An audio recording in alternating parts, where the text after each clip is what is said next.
Hey. So, I got a cute idea. When I was scrolling through different posts and such a couple months ago, I found a really cute idea that a lady did. And it was using a certain fabric. It's called bake sale pie fabric. She took this particular fabric, the black backing, and it is the cutest fabric to do this with, but it's all pies that you would sell at the bake sale. And she took it and she cut out a pie, and then she made a pot holder out of each pie, and they'd be really small, kind of small pot holders, but hers just went, she cut a little past the black, and then she sandwiched them with a backing fabric, and this is the front and the batting, and then she took silver or gray, pretty much gray fabric, and she went over and made binding and put the binding over so that it looked like a pie pan. And I just thought that is the cutest thing I've ever seen as far as for the kitchen goes. Well, I wanted to, make a bunch of them, and then I thought this would be really nice if we could do something in the hoop. And I looked at this fabric. I got lucky and found, I think there's 20, I think they call it a panel because there's 20 pies on each.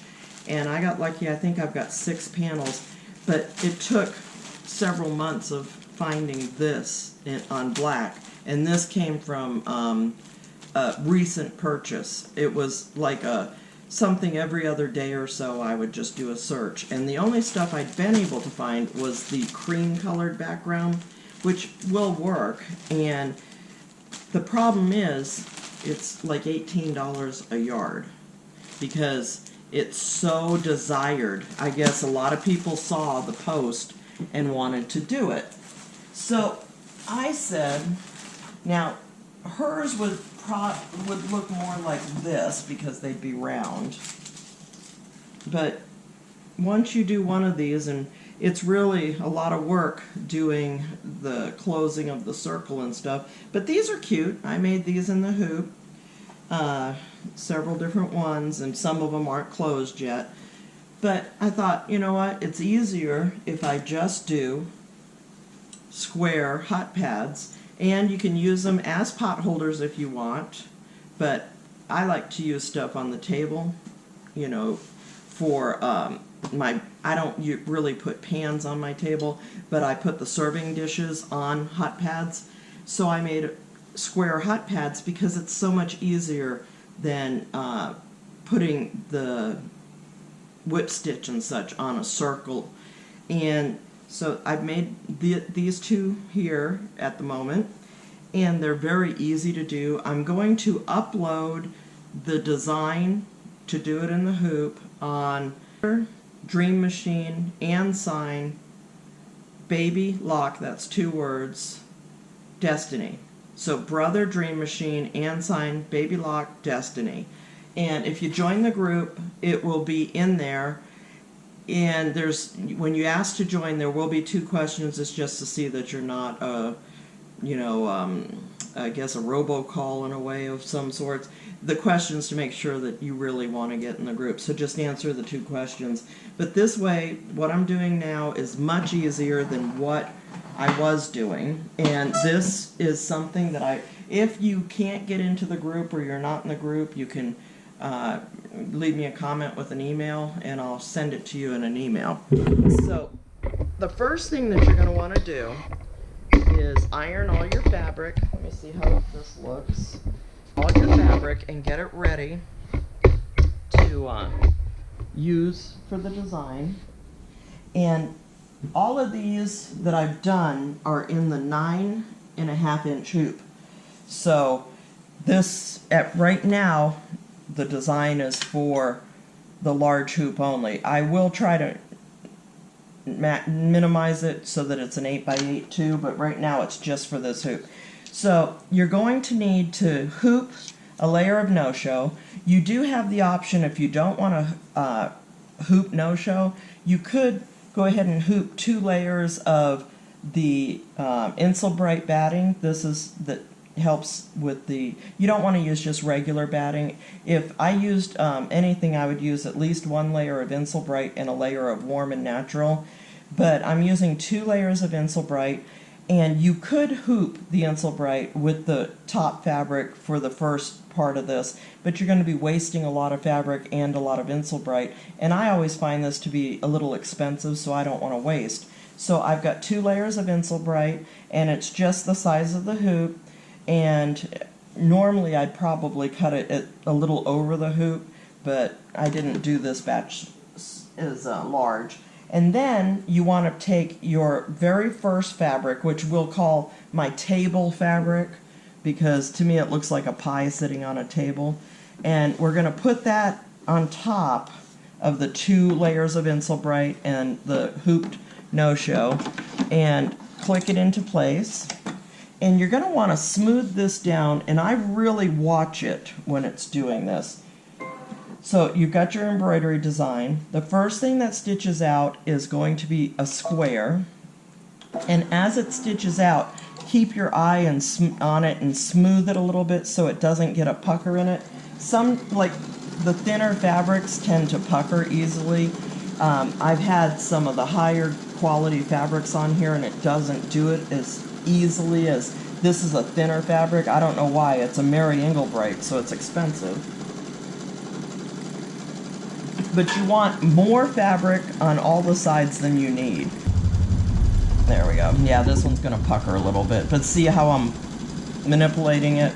I'm not going to worry about it because it... Okay, so the next thing that sews out is a placement stitch for the pie pan. We're going to use, I found this really nice fabric at Joann's. It's a gray, like mixed fabric, but I also have another fabric that is, no, that isn't it. It looks like shiny aluminum. Let me find a piece of it over here. It looks like shiny aluminum, and it works really nice.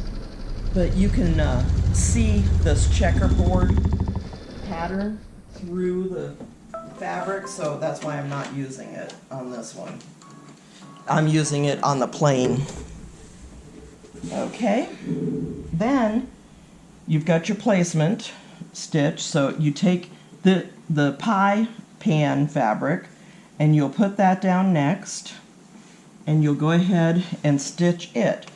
This one should stay in place easier. And what I can easily do is I can pop out those 3 or 4 stitches and pull it and iron it out before I put the backing fabric on. I'll fix this, trust me. So after this sews out, then you take whatever your pie fabric is. In this case, it's going to be raspberries. And we're going to put the raspberries on. And I always kind of watch it. I try not to get puckers. The biggest time that it puckers is when this Mary Embroidery fabric for some reason is thin, and it tends to pucker. So I should have sprayed it with some 505 and stuck it down, but I wasn't thinking. All right, so now smooth out your pie fabric, and it's going to tack it down. I haven't bothered to change the thread. I've been using gray the whole time, and it'll tell you to change the thread. That's up to you. You can change the thread. The gray and the beige almost look the same on these fabrics, so I've just left it alone. After this, I'm going to take the hoop off and cut away the outside of the circle. I'm going to cut away the berries, and I'm going to cut away the gray for the pie pan. Okay, and I've got these really cool, they're called wave applique stitches, and these are from, they have QS, Quilters Select, or quilterselect.com. Okay, so you take your scissors, and I find it goes best if I use it going around this way, and you take your top fabric and go in, pull it up, and cut. And when you do that, you get right next to the line, okay? And if you do get to where there's any like a little bubble that didn't cut, you could go in with your little scissors and just cut that away. But I've got one already. Let me get it. Okay, where am I? It's this one here. This one, now I cut away the pie filling, and then I cut away the gray. So I put this in the hoop, and now I've got to change thread because it is going to sew out the crosshatch that looks kind of like the pie crust going across the top of the pie, and then it's going to sew out the satin stitches that is the pie crust. And so I want gold, and I'll just start this one, and then I'm going to stop the computer until it catches up. Okay, yeah. So we're going to change actually I've got another one over here. So I'm going to change the thread, and it's going to start sewing, and it's going to go around. Trim this thread. I usually trim my thread a little bit before I start the machine, and I wasn't thinking. It's going to go around several times, and it's going to go and make all of the Xing, the square boxes, okay? So let's say it's done that. After it does that, it's going to do the satin stitch around the edge. So you're going to have,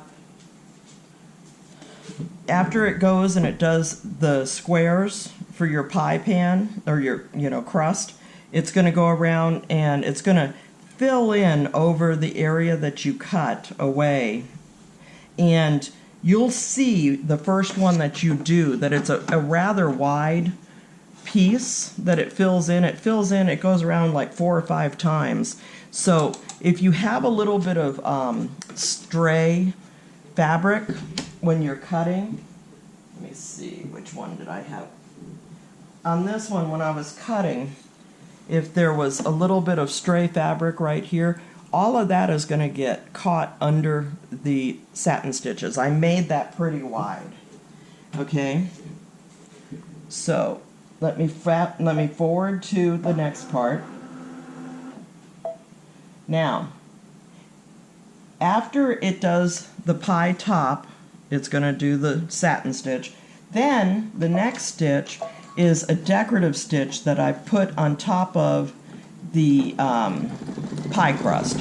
I thought that it gave it a little bit more oomph. It makes it a little more three-dimensional. And what it does, you can use I'm using the same color gold, and that's what I've done for the most part on all of these.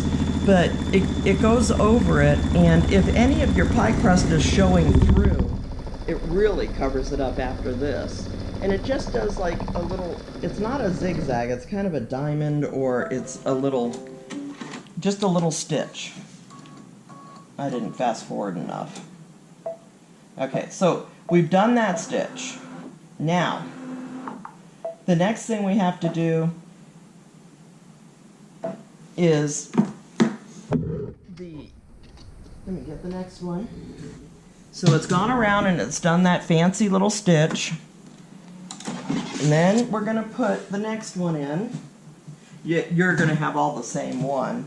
So it's gone around, it's done the pie top, then it's sewn the satin stitch, then we're going to hit go again, and it's going to sew the decorative stitch, which it's kind of like a little V in a way. Then we're going to change the thread color to silver, because now we're going to sew out the pie tin.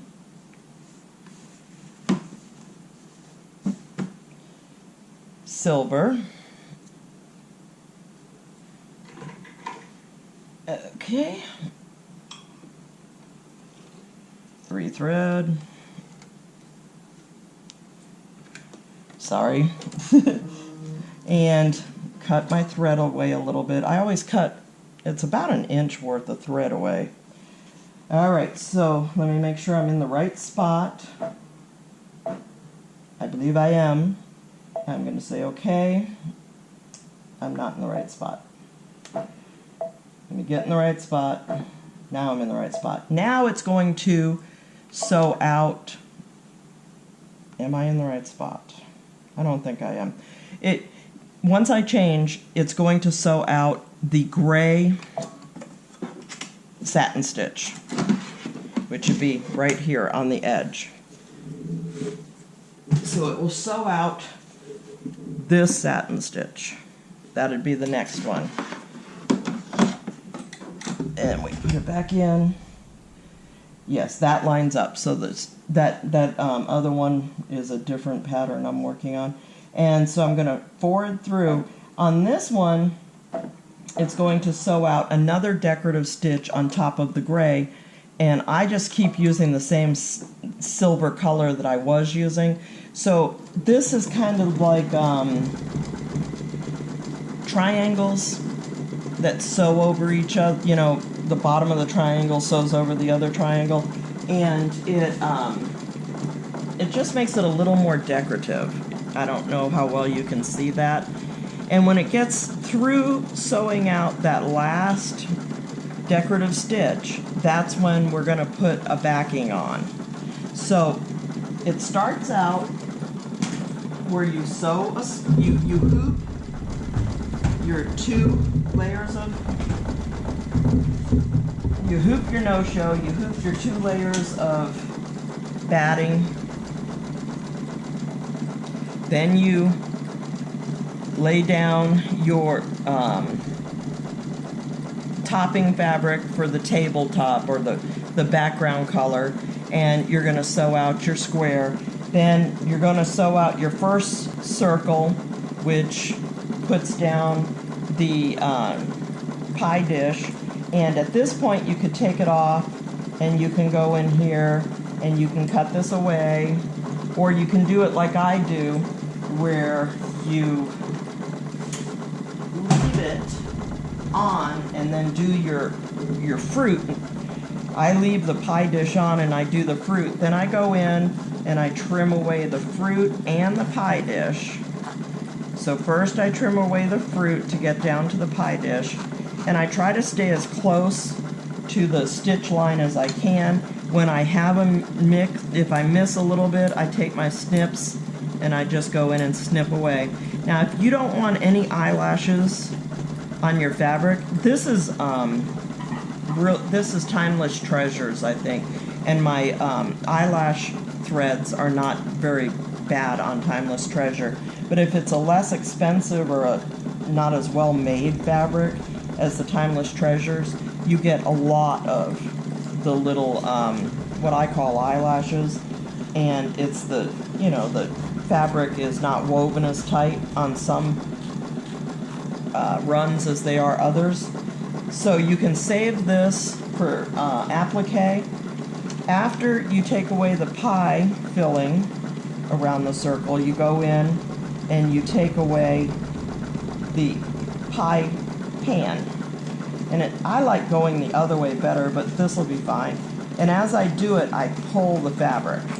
And I'll move the hoop and I'll pull the fabric.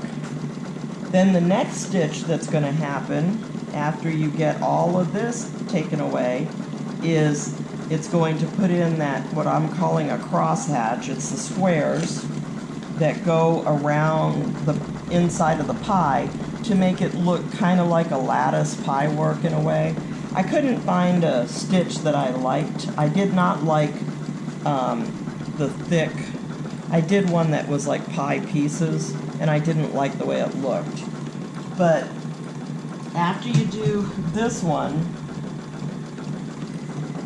after you cut everything away, you're going to go in and you're going to put in your pie top. Then you're going to put in your satin stitches. And the third thing after the satin stitches, it's going to put in what we're sewing out on top right now, it's going to put in your decorative stitch. After the decorative stitch, and those are all in brown beige colors. When gray comes up, it's going to be the satin stitch that goes around the outside of the pie tin.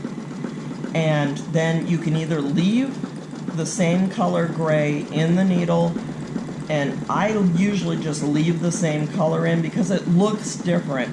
I don't know, it's because of the way that it's sewing. It's not sewing across, it's sewing in a little triangle.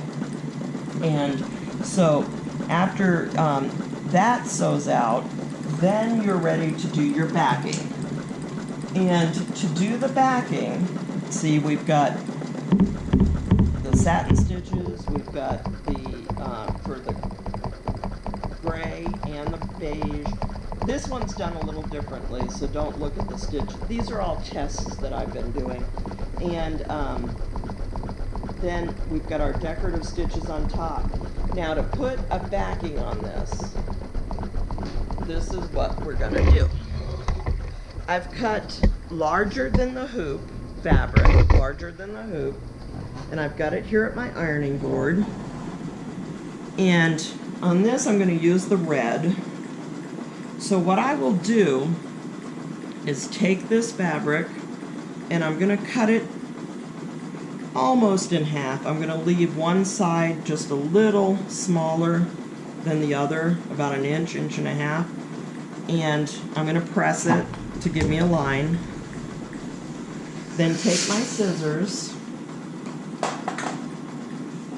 Let me get that picked up. I will have thread all up in my wheels. Take my scissors. You can do this at your rotary cutter. And just cut this fabric straight up, that iron line. Then I'm going to turn this over and take that end.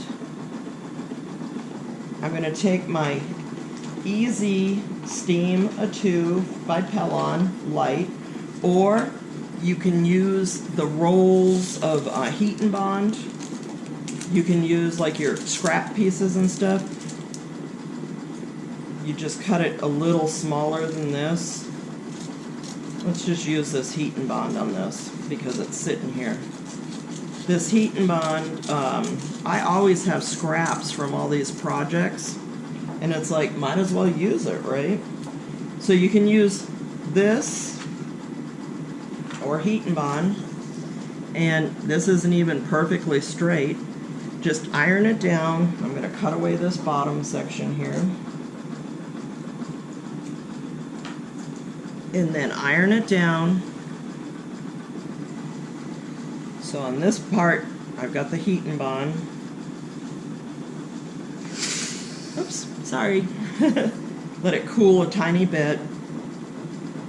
And then pull the paper away. I don't know why, it always gives me a little extra sitting there. Then, fold it back on itself. I have the hardest time getting that paper off my fingers. Fold it back on itself and iron it. So that's a nice edge. Okay? Now if I use, I'm going to go ahead and just use up my Heat and Bond. Let me straighten, since there's a little crinkle in there, let me straighten that up. Lay my Heat and Bond down. I need to trim a little of that off because it's way too wide. It'll get all over my iron.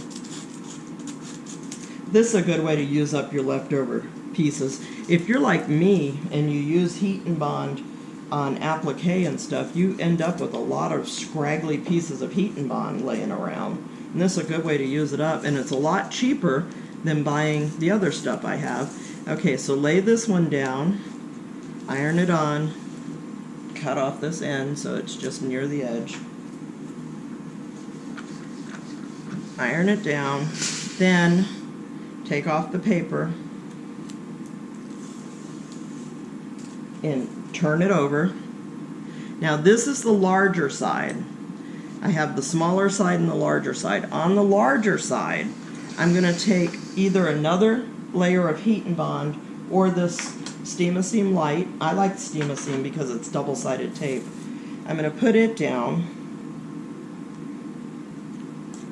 And then I'm going to iron it down. Then I'm going to move you back so you can see what I'm doing here. Well, let me just do this. Then I'm going to take the hoop off. You could do it while it's in the hoop. Take the hoop off and lay it here. This is the bottom of the hoop. This is the part that goes into the arm of the embroidery machine, the connector. Lay this down nice and neat. Okay, you want your right side of your fabric to be down. Now, one thing I did learn, you don't really want to put your backing on this way. You want to put it on this way, because if you put it on this way, your foot always gets caught here really bad. We're still going to have to watch it even though I'm doing it a different way. But we're going to take the longer side, the second piece that I did, which is a little bit wider than the other piece. We're going to put it down first. And of course, the heat and bond, I didn't heat it up totally enough, I guess, so it's sticking a little bit. We're going to take off the paper, and we're going to put it first. Oh, that stuff drives me crazy. It's always sticky to me. Put it with the finished edge that we did to the center of the hoop, and it's nice and sticky.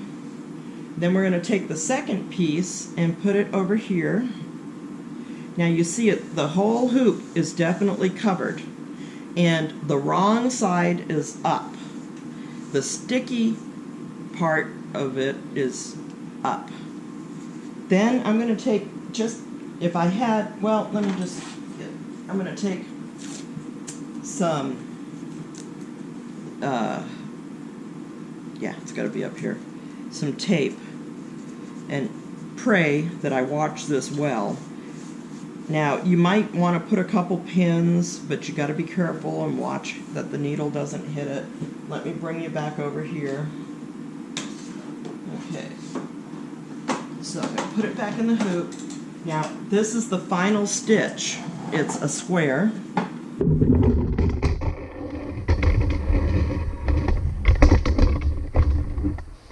And I've got to be careful how this stitches.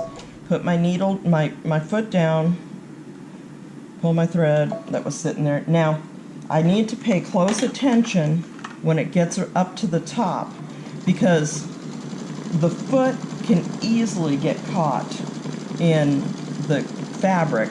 I've got it taped, so hopefully it will not. And I also do not want this fabric to pucker. So if you, this is a turner, if you have a stiletto, a turner, anything that you can put on the fabric so that your fingers are not in the way of the needle, it's a good idea. And this is a triple stitch so that it is nice and secure. That's why it'll take a little longer than the tack down stitches. And I made this design, I created it using PE Design 11, and palette for the Solaris is the same exact thing. This is the part of the fabric right here that the foot will definitely get caught in. Alright, it's going right over that piece of tape. Excellent. And so just now we just want to make sure it doesn't pucker. We want to make sure it stays nice and pretty and flat. See how nice and puffy this is. And it'll be done in just a minute, and then we'll take it off, trim it, and turn it right side out.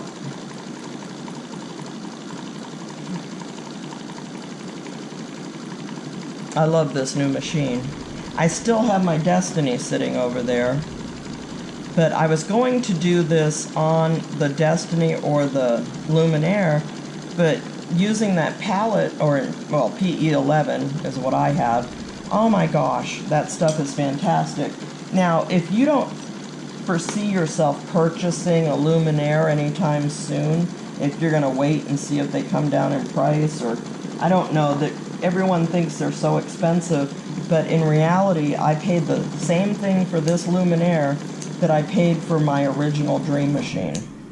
So don't let them constantly going on about MSRP scare you, because what people don't remind you of is the Dream Machine had an MSRP of $15,000. Okay, so let me move you again. Move my iron back in here. Now, we'll take this off. Just pull this tape off. I don't even have to really worry about it too much because, you see, every bit of it just came off because it would be cut away anyway. Now, pop your hoop out and cut away. I use an old pair of scissors for this because that Embroidery, I think, dulls scissors. People say that aluminum foil will sharpen your scissors, but I haven't found that to be true, and I think that's what's in Embroidery. So I just go really close to the edge, maybe 1/8 of an inch, and trim. And when I do corners, I'm going to clip the corners so that they turn better, and then go straight down each side. Don't want to cut your stitches is the important thing to remember here. Now, I don't have a lot of leftover fabric on this one, but a lot of times I will have enough fabric on the edges that once I cut it away, I will throw it in my scrap box for doing applique. Because there's times, you know, you think you need a whole bunch of fabric to make a quilt or napkin or a quilt, a towel, embroidery on placemats. If you're doing applique, you can make a whole bunch of stuff using a tiny amount of fabric. So I save a lot of my larger pieces. Okay, and I just need to cut an angle on that corner. Then turn it right side out, pushing your corners out. Now, you don't have to do this thing with the iron-on fusible if you don't want to. You could slip stitch this closed, but I found this to be so easy, I decided to do it this way. So I just take my turning tool and I go into each of the corners. Now if you decide to use your scissors, just be careful that you don't poke straight through, because I've done that before. I've got a couple of these that I've cut the fabric a little too shy for the hoop, and I end up with all the puckers and stuff, and I've had to tear it all out. So sometimes, you know, it's nice to make a sample out of one that you don't care about the fabric. So smooth all this out, but make a sample, and if you don't like it, then use it at home, you know. Or use fabric you don't like, or it's junk fabric and you can you were going to toss it anyway or use it as backing or something, or muslin. Do that first and see how this sews out, then cut into your expensive fabric. Most of the squares I cut are at least usually 14 by 14, or 12 by 12, because you've got 44 inches, and so you're only going to be able to get 12. So at least 12 by 12 or 12 by 14, because if it's a little longer on the top, the sides aren't as long sometimes. Okay, so I've got it all nice and flat. Then you could slip stitch this right here. Instead, I just take my iron and I go like this, and I got a pot holder. Or a hot pad. I like to call them hot pads. Now, when you got to the point of putting this last fabric on the top, you could have taken some type of ribbon, or if you made a belt loop, and make a loop, and then you could just set it at an angle or something and lay it with the loop facing in, put a pin or some tape, and have the excess of the loop go past your stitching line. Then you could have had it so that you could hang it up. But I haven't hung anything on my walls in my kitchen for stuff like this in so many years that I prefer them without. But it's very easy to go ahead and add that little loop in. But we just made this one, and I've got these. Another thing I was going to tell you about is the berries. I don't know if you can tell, but Can you see the difference in the berries? This is Timeless Treasures, this is Joann's. So Timeless Treasure has the first run is much brighter, but doesn't really matter. I didn't have the Joann's when I started this project the other night, so I used the Timeless Treasures. And I normally won't cut into my expensive fabric, but unless you're using a coupon or it's on sale, they're the same price now. As you can get Timeless Treasures at fabric.com. And on the berries, I don't know where the one is. I've got one where you can definitely see a difference. Here it is. On the berries, this is Timeless Treasure. No, this is Elizabeth Studio. Can you see the difference? This is beautiful fabric. I got Joann's, had a whole bunch of the blueberries and the mixed berries.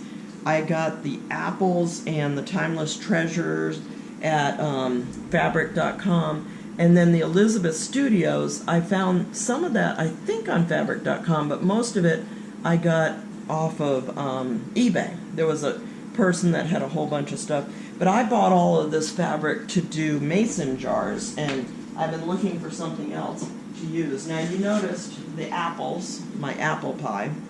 So I hope you like this project. I think it's fun, and it will make a nice gift this Christmas. I'll see you later.